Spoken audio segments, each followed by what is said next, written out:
بسم اللہ الرحمن الرحیم نحمدہ ونصلی ونسلم علی رسولہ الکریم اما بعد فاعوذ باللہ من الشیطان الرجیم بسم اللہ الرحمن الرحیم یا ایہا الانسان ما غرک بربک الکریم الذی خلقک فسواک فعدلک فی ای صورت ما شاء رکبک صدق اللہ مولانا العظیم رب اشرح لی صدری ویسر لی امری واحلل عقدۃ من لسانی یفقہوا قولی اللہم صل علی محمد وعلی آل محمد کما صلیت علی ابراہیم وعلی آل ابراہیم انک حمید مجید اللہم بارک علی محمد وعلی آل محمد کما بارکت علی ابراہیم وعلی آل ابراہیم انک حمید مجید۔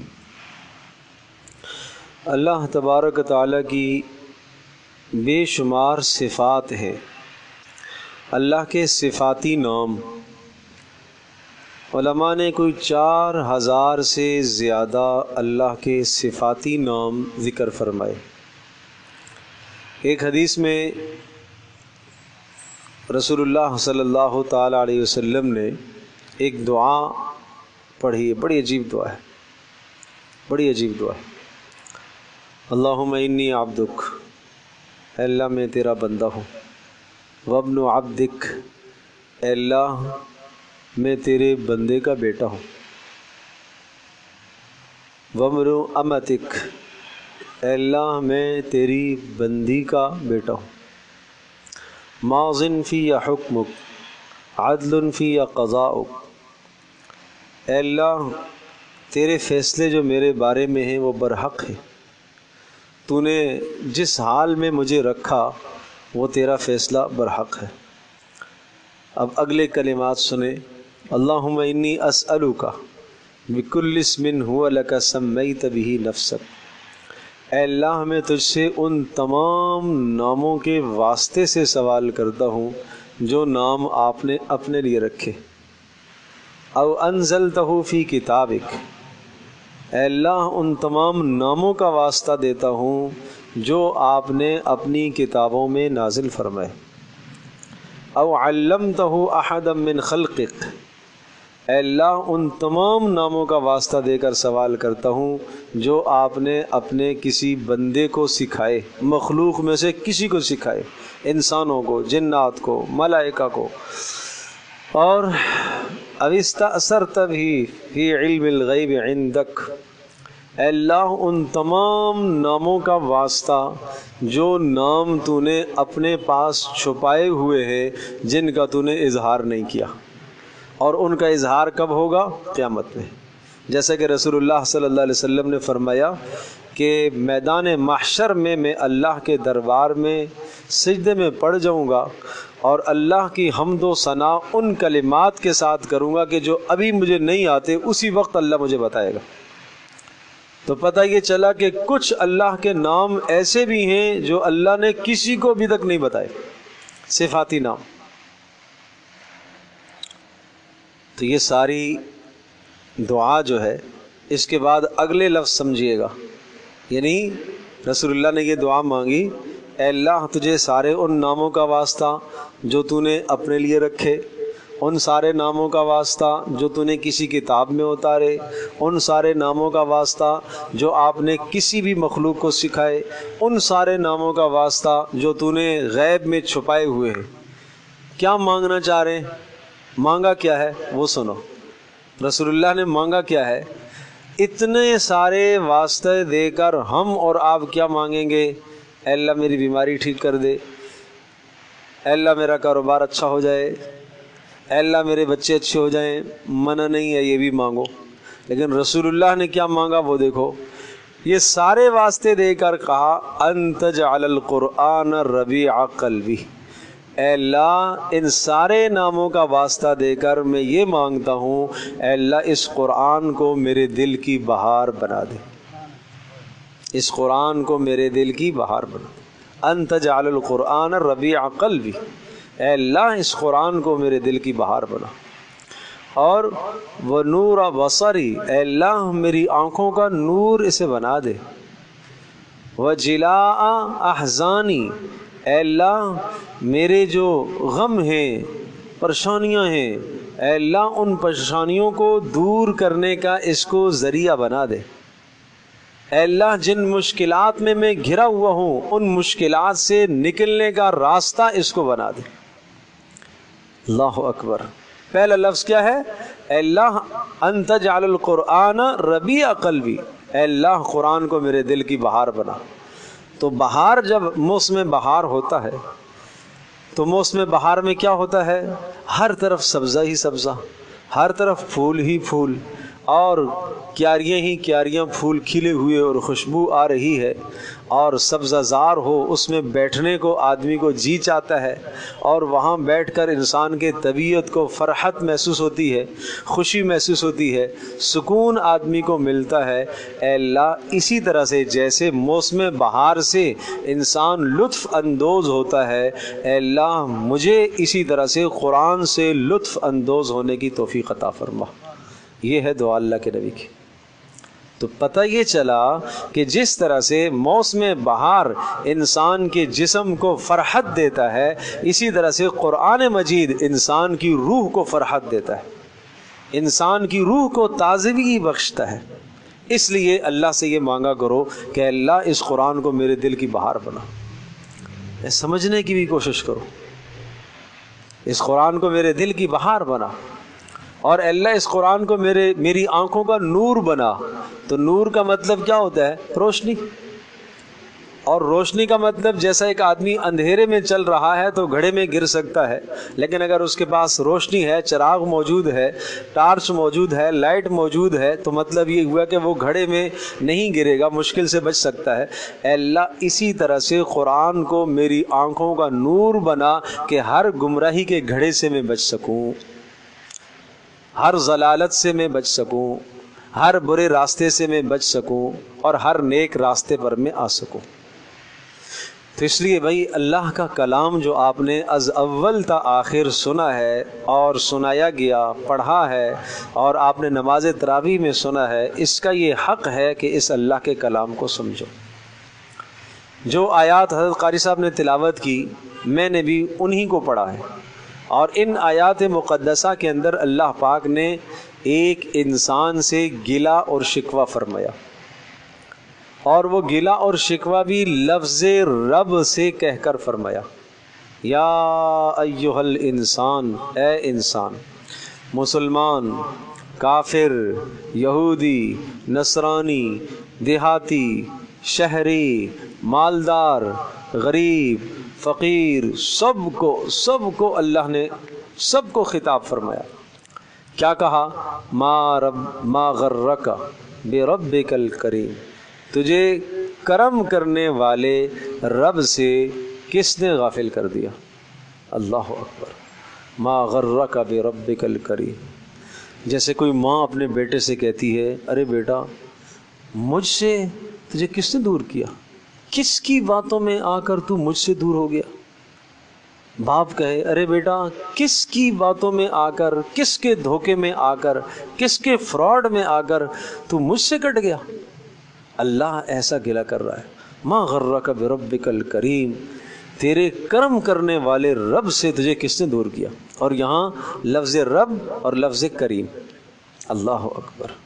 لفظ رب اللہ کی وہ صفت ہے، سب سے پہلی جو وحی آئی اس میں رب کا تعارف ہوا، اقرأ بسم ربک الذی خلق۔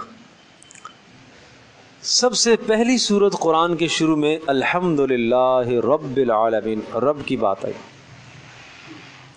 اور سورہ بقرہ کا جو موضوع ہے، یا ایہا الناس اعبدوا ربکم الذی خلقکم، اے لوگو اس اللہ کی بندگی کرو جو تمہارا رب ہے۔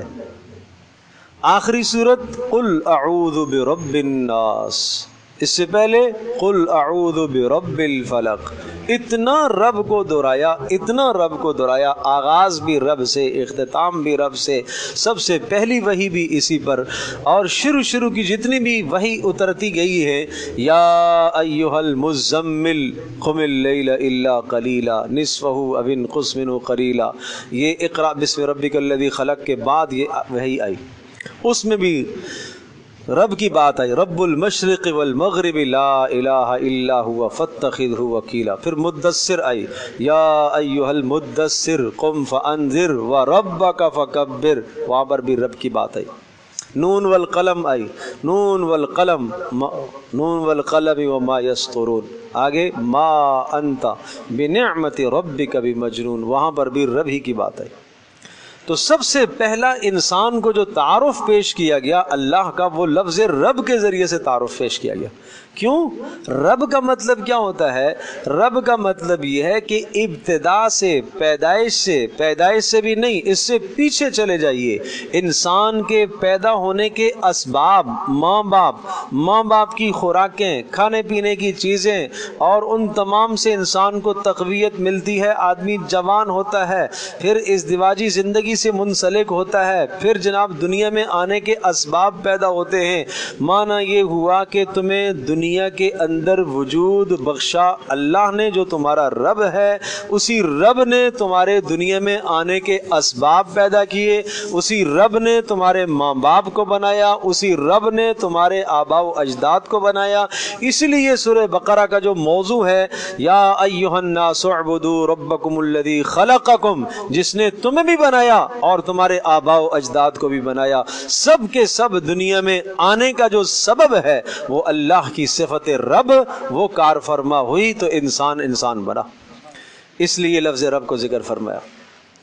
تو اب لفظ رب کا یہ معنی ہے کہ تدریجاً، آہستہ آہستہ کمال تک پہنچانا۔ بچپنا، جیسے پہلا آدمی دنیا میں ابھی ماں کے پیٹ میں ہے، وہاں کا انتظام اللہ نے کیا، خوراک کا جو ضرورت تھی اللہ نے وہاں اس کی پوری فرمائی۔ 9 ماہ تک ایک جگہ پر اللہ نے اس کو رکھا، باقی ساری کی ساری اس کی، اب 9 ماہ کے اندر، 9 ماہ میں اندر یہ دھڑکن بھی ہے، یہ حرکت بھی کر رہا ہے، اور یہ سانس بھی لے رہا ہے۔ کس طرح سے اللہ نے اس کے سانس کا انتظام فرمایا، اس کا دم نہیں گھٹا، اس کے کھانے کا انتظام فرمایا، اس کی تربیت کا اللہ نے انتظام فرمایا، نشو و نما اللہ پاک نے اس کی فرمائی۔ یہ کیا ہے؟ یہ رب ہے، رب۔ پھر پیدا ہوا، دنیا میں آ گیا، لالکا سے ننتقطع، دانت نہیں ہے کہ تو کچھ کاٹ سکے، ہاتھوں کے اندر پکڑنے کی طاقت نہیں، پیروں کے اندر چلنے کی طاقت نہیں، کوئی روزی کا ذریعہ نہیں ہے تیرے پاس۔ اللہ نے ماں کی چھاتی سے اس کے لیے روزی کا انتظام فرمایا۔ کیوں؟ اس لیے کہ وہ رب ہے، اس لیے کہ وہ رب ہے۔ اللہ اکبر۔ اور پہلا دن ہے بچے کا، گٹھی دی، اور اس کے بعد حکم ہے کہ ماں اس کو اپنی خوراک دے گی، فیڈ کرائے گی۔ تو اب اس بچے کو کس نے سکھایا کہ یہاں سے دودھ کیسے حاصل کرنا ہے؟ یہ وہ رب ہے، ماں نہیں سکھا سکتی اس کو، فطرت نے اس کو سکھایا، اللہ نے اس کو سکھایا کہ یہاں سے دودھ کیسے حاصل کرنا ہے۔ پھر جب بھوک لگے گی تو ماں کو کیسے متوجہ کرنا ہے؟ رونا ہے۔ اس کو کس نے سکھایا کہ اس کو تجھے رونا ہے؟ گرمی میں تجھے رو کر اپنی ماں کے سامنے حاجت کا ظاہر کرنا ہے، غمی میں تجھے رو کر اپنی حاجت کو ماں کے سامنے ظاہر کرنا ہے۔ یہ کس نے سکھایا؟ یہ رب ہے، رب، یہ اللہ کی صفت رب ہے۔ اللہ اکبر، یہ اللہ کی صفت رب ہے۔ اور پھر جب یہ جوان ہوتا ہے، فَلَمَّا اشْتَدَّ أَزْرُكَ وَقَوِيَ ظَهْرُكَ، اے انسان جب تیرے بازو مضبوط ہو گئے، جسم میں طاقت آ گئی، پہلے کون کھلاتا تھا؟ ماں۔ تھوڑا سا بڑا ہوا پتہ چلا نہیں ماں نہیں ہے، اصل تو باپ ہے، وہ محنت کر کے لاتا ہے، مزدوری کر کے لاتا ہے۔ پھر ذرا اور بڑا ہوا اور جوانی آ گئی، نہیں میں خود کرتا ہوں، میں خود کماتا ہوں۔ اللہ پاک گلا کر رہا ہے، بارزتنی بالمعاصی، اب گناہ کر کے تو میرے مقابلے میں آیا ہے، اب گناہ کر کے میرے مقابلے میں آیا ہے۔ اہذا جزاء یا عبدی، اے میرے بندے میرا یہ بدلہ ہے، میرا یہ بدلہ ہے۔ تو یوں اللہ نے گلا فرمایا، ما غرک بربک الکریم، اس کرم کرنے والے اللہ سے کس نے تجھے غافل کر دیا؟ کیوں دور چلا گیا ہے؟ اس لیے ہمیں واپس آنا ہے اللہ کے پاس. ہمیں گناہ، جو آدمی جتنا گناہ کرتا ہے تو گناہ کے نتیجے میں اللہ سے دور، شیطان کے قریب. اللہ سے دور چلا گیا، شیطان کے قریب ہو گیا. اور اللہ پاک نے پھر یہاں کیا فرمایا؟ الذی خلقک، اس اللہ سے، اس رب سے کس نے تجھے دھوکے میں ڈال دیا؟ جس نے تجھے پیدا کیا. فسواک، درست تجھے بنایا. فعدلک، اعضاء کے اندر اعتدال رکھا. یہ نہیں کہ ایک کان بڑا ہو گیا ایک کان چھوٹا ہو گیا، ایک دروازہ بڑا لگ گیا ایک تو مستری نے کام گڑبڑ کر دیا. ایسا نہیں. ایک ہاتھ چھوٹا ہو گیا ایک ہاتھ بڑا ہو گیا، ایک انگلی بڑی ہو گئی ایک چھوٹی ہو گئی.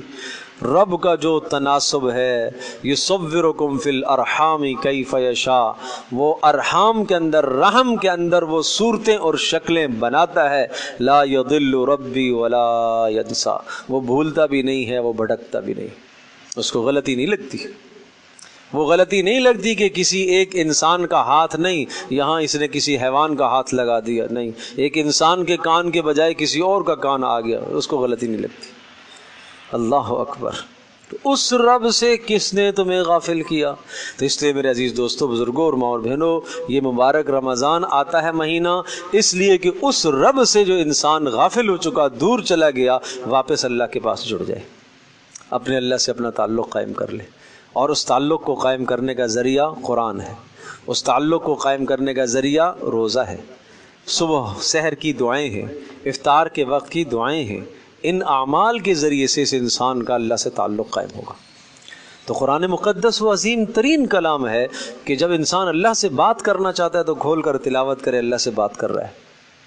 اور جب یہ پڑھتا ہے، مزے لے لے کے پڑھتا ہے، تو آسمان سے فرشتے اترتے ہیں.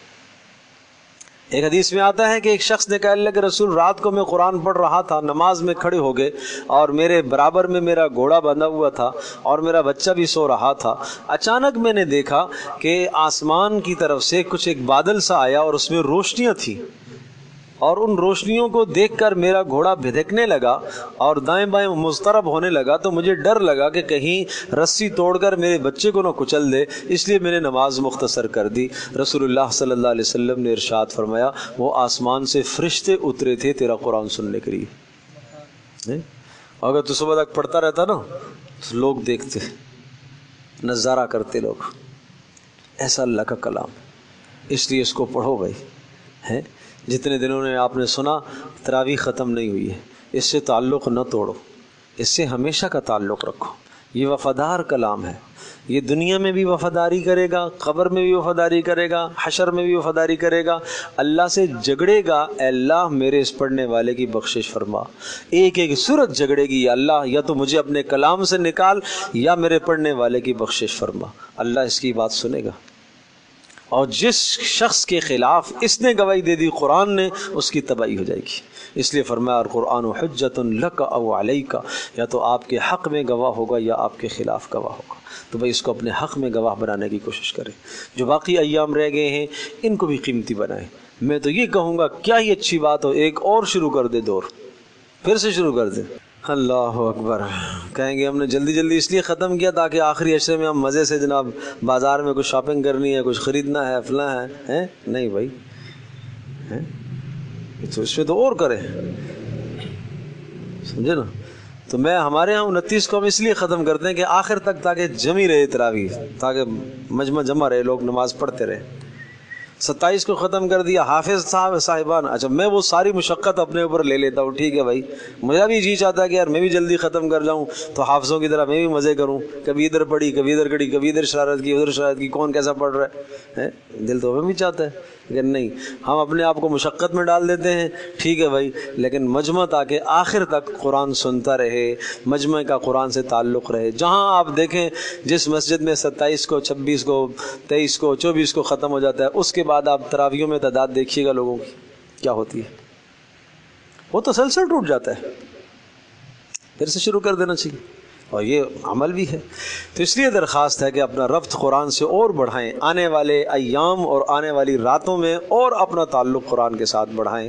اللہ پاک بہت قبول فرمائے۔ ویسے بھی اس گھر کے اندر اللہ پاک کی رحمتیں ماشاءاللہ اہتمام ہوتا ہی ہے، تفسیر کا سلسلہ ہوتا ہے۔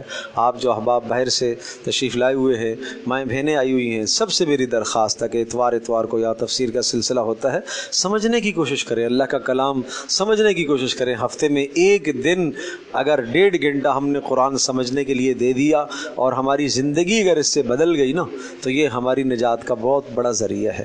اللہ پاک ہم سب کے لیے عمل کرنا آسان فرمائے۔ الحمدللہ رب العالمین والصلاۃ والسلام علی سید الانبیاء والمرسلین وعلی آلہ وصحبہ امتی اجمعین۔ یا ارحم الراحمین یا ارحم الراحمین، ہماری اس مجلس کو قبول فرما۔ اے اللہ یہاں پڑھنا، پڑھانا، سننا، سنانا اپنی بارگاہ میں قبول فرما۔ اے اللہ اس گھر کے اندر رحمتوں اور برکتوں کو نازل فرما، آفات و بلیات اور شرور اور فتنوں سے اہل خانہ کی حفاظت فرما۔ اے اللہ پڑھنے، پڑھانے، سننے، سنانے میں جو کوتاہیاں ہوئی ہیں یا اللہ درگزر فرما۔ اے اللہ اس پڑھنے کا ثواب اے اللہ ہم سب کے اعزا اقربا، آباء و اجداد کے نامہ اعمال تک پہنچا۔ اے اللہ ہمارے تمام اساتذہ کرام، مشائخ اعظام، علماء کرام، مفسرین، محدثین، تابعین، تبع تابعین، صحابہ کرام اور رسول اکرم صلی اللہ تعالیٰ علیہ وسلم تک اور حضرت آدم علیہ الصلوۃ والسلام تک تمام انبیاء علیہ الصلوۃ والسلام کے نامہ اعمال میں پہنچا۔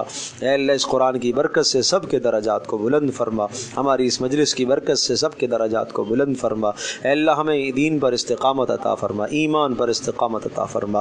اے اللہ گناہوں سے بچنا آسان فرما، نیکی کرنا ہمارے لیے آسان فرما۔ اے اللہ جو باقی ایام اس مبارک مہینے کے رہ گئے ہیں، اے اللہ ان ایام کو صحیح طرح سے گزارنے کی توفیق عطا فرما۔ اے اللہ ہمارے روزوں کو، اے اللہ تراویح کو، اے اللہ زکوٰۃ و صدقہ و خیرات کو اپنی بارگاہ میں قبول فرما۔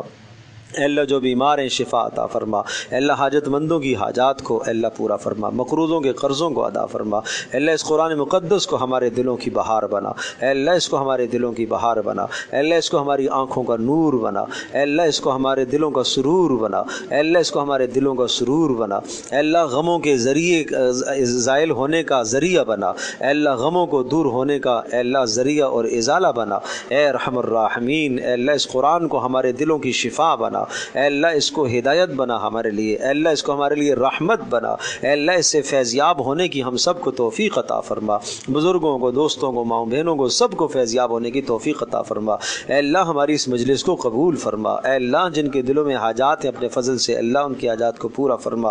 اے اللہ جو قرآن یہاں حافظ صاحب نے سنایا، منیب صاحب نے، اے اللہ ان کا سنانا اپنی بارگاہ میں قبول فرما، خاندان والوں کے لیے بخشش کا ذریعہ بنا، ہم سب کے بچوں کو اے اللہ ماں باپ کی بخشش کا ذریعہ بنا۔ اے اللہ ہمیں اپنی اولادوں کی نیک اور دینی تربیت کرنے کی توفیق عطا فرما۔